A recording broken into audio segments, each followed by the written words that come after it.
Hello student welcome to my YouTube channel. तो आपण माने केमिति अछंती मु आशा करूची आपण माने निश्चय भल थे। तो आपण मानक पई मु आ गोटे न्यू टॉपिक नै आसी। तो चलो वीडियो को स्टार्ट करिया। तो व्यवहित अनुमान और त्रिपदी जुक्ति। तो बहुत सारा पिला मानकर डाउट रही जे व्यवहित अनुमान और त्रिपदी जुक्ति मध्य रे। तो तांकर डाउट क्लियर करबा पे मु ए टॉपिक नै आसी। तो चलतु वीडियो को स्टार्ट करिया। व्यवहित अनुमान विषय तो पूर्ववर्ती वीडियो रे मुझे बुझाई देछि। तो आपण माने देखि नांते जदि आपण जाई देखि नियंतु। तो एबे हम त्रिपदी जुक्ति विषय रे आलोचना करिया। तो व्यवहित अनुमान को ही त्रिपदी जुक्ति कहा जाए। व्यवहित रो अन्य नाम ही त्रिपदी जुक्ति। तो बहुत सारा पिला माने डाउट रहंती व्यवहित अनुमान और त्रिपदी जुक्ति मध्य रे। तो त्रिपदी जुक्तिर डेफिनेशन कौन रही? चलो देखिया। तो आमर व्यवहित अनुमान डेफिनेशन कौन रही ना, व्यवहित अनुमान हूँ एक प्रकार अवरोहन अनुमान जो कि दुईटी हेतु वचन गोटे सिद्धांत निश्चित हुए। एटा हूँ व्यवहित अनुमान डेफिनेशन। नेक्स्ट पढ़ा आम त्रिपदी जुक्तिर डेफिनेशन। तो त्रिपदी जुक्ति हूँ एक प्रकार अवरोहन अनुमान जो कि दुईटी हेतु वचन सिद्धांत निश्चित हुए। ताकू त्रिपदी जुक्ति कहा जाए। तो त्रिपदी जुक्ति हूँ एक प्रकार अवरोहन मान। त्रिपदी जुक्ति अवरोहन मान आसी जो कि दुईटी हेतु वचन सिद्धांत निश्चित हुए। तो चलतु उदाहरण देखिए। समस्त मनुष्य मरणशील अटंती। एटा गोटे हेतु वाक्य हेतु वचन। राम जने मनुष्य एटा गोटे हेतु वाक्य हेतु वचन। तो सिद्धांत रही राम मरणशील एटा हूँ सिद्धांत। आमर केतोटी हेतु वचन रही। तो समस्त मनुष्य मरणशील अटंती एटा गोटे हेतु वाक्य। और राम जने मनुष्य एटा गोटे हेतु वाक्य। आमर दुईटी हेतु वाक्य। तो आमर दुईटी हेतु वाक्य एटा आमर सिद्धांत निश्चित होई। राम मरणशील एटा हूँ सिद्धांत। तो दुईटी हेतु वाक्य गोटे सिद्धांत निश्चित होई। तो यह आम त्रिपदी जुक्तिर उदाहरण बोली कहि परिया। नेक्स्ट आम पढ़िया त्रिपदी जुक्तिर प्रकारभेद। नेक्स्ट पढ़िया त्रिपदी न्याय प्रकारभेद बा त्रिपदी जुक्तिर प्रकारभेद। त्रिपदी न्याय बा त्रिपदी जुक्ति दुई प्रकार होता है, यथा अमिश्र बा शुद्ध त्रिपदी न्याय एवं मिश्र त्रिपदी न्याय। अमिश्र त्रिपदी न्याय विषय सेमती किसी देनी। तो आम मिश्र त्रिपदी न्याय विषय आलोचना करिया।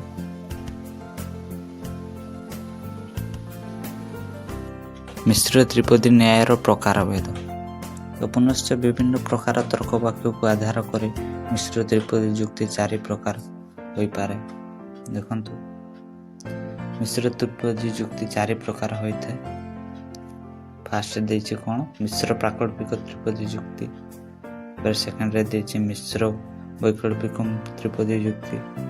फिर 3 रे देछि मिश्र वैकल्पिक मिश्र त्रिपदी जुक्ति। फिर 4 रे देछि द्विशृंगक जुक्ति बा न्याय। तो सर्वप्रथम मिश्र प्राकल्पिक त्रिपदी जुक्ति विषय जानिबा। यार गोटे हेतु वचन प्राकल्पिक और अन्यटी निरपेक्ष होता है। यथा जदि सूर्य थाए तेबे आलोक अच्छी, सूर्य अच्छी आलोक अच्छी। तो आम यार एठारे देखो संज्ञा कौन देछि यार गोटे हेतु वचन प्राकल्पिक। तो प्राकल्पिक बोले आम केमिति जानिबा। देखो जदि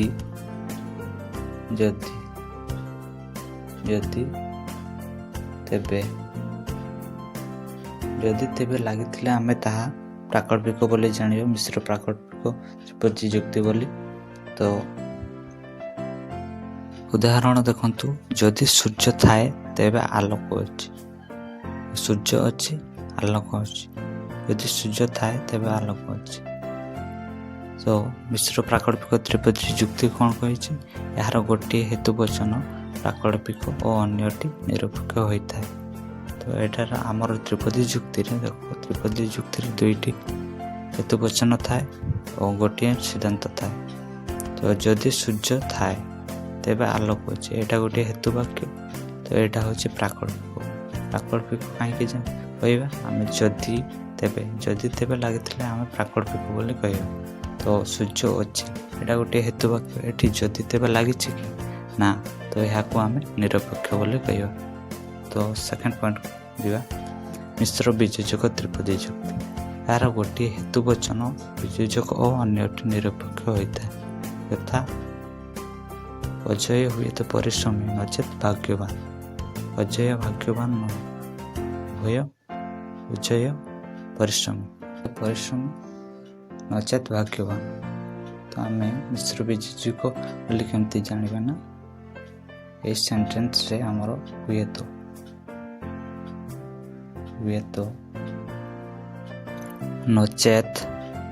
ନଚେତ୍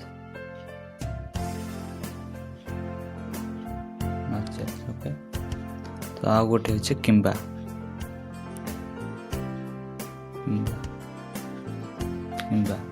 ଏଇ ତିନୋଟି ଥିଲେ ଆମେ ତାହାକୁ ମିଶ୍ର ବିଯୋଜକ ତ୍ରିପଦୀ ଯୁକ୍ତି ବୋଲି କହିବା। ତ ଅଜୟ ହୁଏ ତ ପରିଶ୍ରମୀ ନଚେତ୍ ଭାଗ୍ୟବାନ। ତ ଏଠାରେ ହେଉଛି ହୁଏତ ନଚେତ୍ ଲାଗିଛି। ତ ଏଇ ହେତୁବଚନକୁ ଆମେ ବିଯୋଜକ ବୋଲି କହୁ।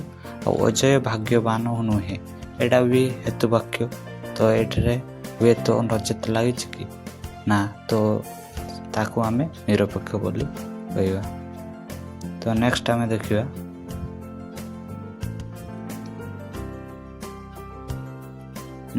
ପଢ଼ିବା ମିଶ୍ର ବୈକଳ୍ପିକ ତ୍ରିପଦୀ ଯୁକ୍ତି। ଏହାର ଗୋଟିଏ ହେତୁବଚନ ବୈକଳ୍ପିକ ଓ ଅନ୍ୟଟି ନିରପେକ୍ଷ ହୋଇଥାଏ। ଯଥା ଦୃଶ୍ୟଟି ସୁନ୍ଦର ଓ ଅସୁନ୍ଦର ଉଭୟ ହୋଇନପାରେ। ଦୃଶ୍ୟଟି ସୁନ୍ଦର, ଦୃଶ୍ୟଟି ଅସୁନ୍ଦର ନୁହେଁ। ଦୃଶ୍ୟଟି ସୁନ୍ଦର ଓ ଅସୁନ୍ଦର ଉଭୟ ହୋଇନପାରେ, ଏଇଟା ଗୋଟିଏ ହେତୁବଚନ। ତ ଏଠାରେ ଏଟାକୁ ଆମେ ମିଶ୍ର ବୈକଳ୍ପିକ ତ୍ରିପଦୀ ଯୁକ୍ତି ବୋଲି କେମିତି ଚିହ୍ନିବା?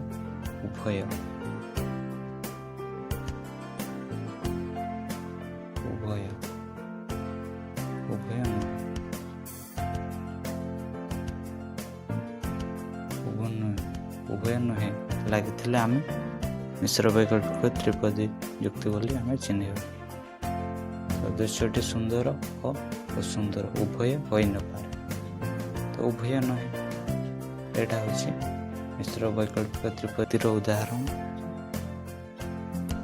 ନେକ୍ସଟ ଆମେ ପଢ଼ିବା ପଏଣ୍ଟ 4ରେ ଦେଇଛି ଦ୍ୱିସଂଗକ ଯୁକ୍ତି ବା କୂଟନ୍ୟାୟ।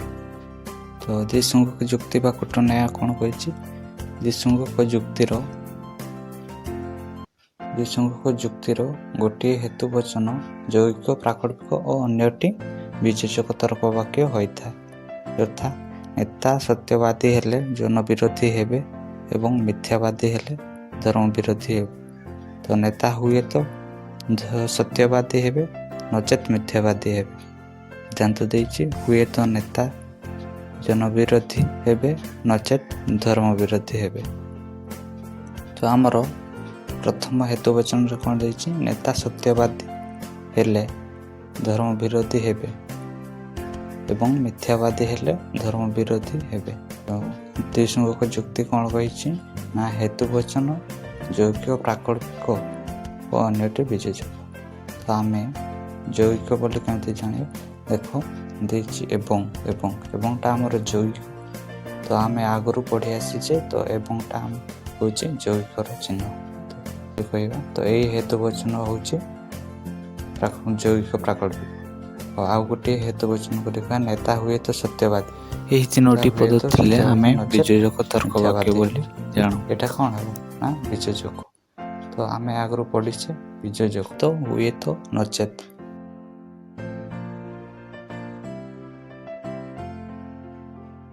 ନେକ୍ସଟ ଆମେ ପଢ଼ିବା ତ୍ରିପଦୀ ଯୁକ୍ତିର ଗଠନ। ତ ତ୍ରିପଦୀ ଯୁକ୍ତିର ଗଠନ, ତ ଏଇଟା ଭେରି ଇମ୍ପୋର୍ଟାଣ୍ଟ। तो भलसे पढ़िए। तो पढ़िया त्रिपदी जुक्तिर गठन। गोटे त्रिपदी जुक्तिर 3 गोटी पद थाए। ये 3 गोटी पद 3टी तर्क वचन मोट 6 थर थाए, अर्थात प्रत्येक पद 2 थर कर 3टी तर्क वाक्य उपस्थापित हुए। यही 3टी पदर नाम प्रधान बा साध्य पद, अप्रधान बा पक्ष पद एवं मध्य बा लिंग बा हेतु पद अटे। तो उदाहरण स्वरूप उदाहरण चला देखिए। उदाहरण देखंतु, समस्त मनुष्य मरणशील। राम जड़े मनुष्य, राम मरणशील। तो समस्त मनुष्य मरणशील, राम जड़े मनुष्य, राम मरणशील। तो आम त्रिपदी जुक्तिर गठन कौन देछि ना, गोटे त्रिपदी जुक्तिर 3टी पद थाए। तो आम त्रिपदी जुक्तिर 3टी पद थाए। मनुष्य गोटे पद, मरणशील गोटे पद, राम। तो आम त्रिपदी जुक्तिर 3टी पद थाए। तापर नेक्स्ट यही 3 गोटी पद 3टी तर्क वाक्य मोट 6 थर थाए, अर्थात प्रत्येक पद 2 थर कर 3टी तर्क वाक्य उपस्थापित हुए। देखंतु ये जो आमर 3टी पद रही, प्रत्येक तर्क वाक्य ये जो आमर 3टी तर्क वाक्य 2 थर लेखा उपस्थापित रही। देखो, मनुष्य मनुष्य, मरणशील मरणशील, राम राम 2 थर लेखा उपस्थापित हो। तो 3टी पदर नाम प्रधान बा साध्य पद, अप्रधान बा पक्ष पद एवं मध्यम बा लिंग बा हेतु पद। मनुष्य गोटे पद, मरणशील गोटे पद रही, तार 3टी ना रही। और मनुष्य,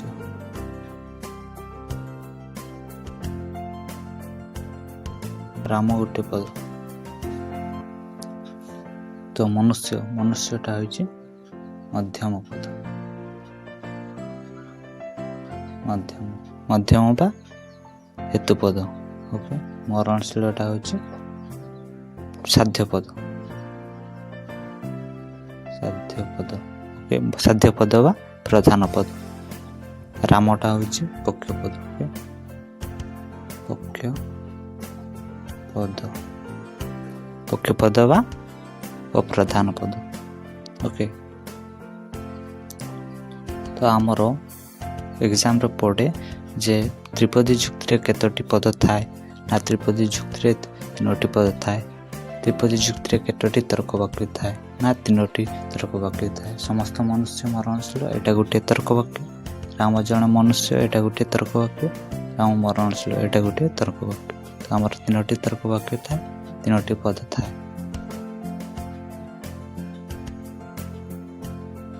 साध्यावयव, साध्यावयव कौन ना, कहीं लिखागला ना साध्यावयव ना, समस्त मनुष्य मरणशील। एठारे मरणशीलटा साध्य पद, तेणु एठारे साध्यावयव लिखागला। तो राम जड़े मनुष्य, एठारे राम होछि पक्ष पद, तो पक्ष पद, तेणु एठारे पक्षावयव लिखागला। एठारे पक्षावयव उपस्थित थिबार एको पक्षावयव लिखागला। एठारे मरणशीलटा होछि साध्य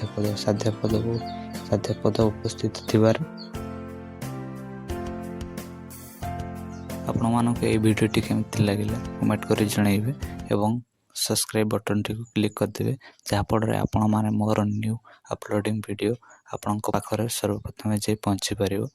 तो ता सहित लाइक शेयर कर देबे। तो थैंक्स फॉर वाचिंग। जय जगन्नाथ।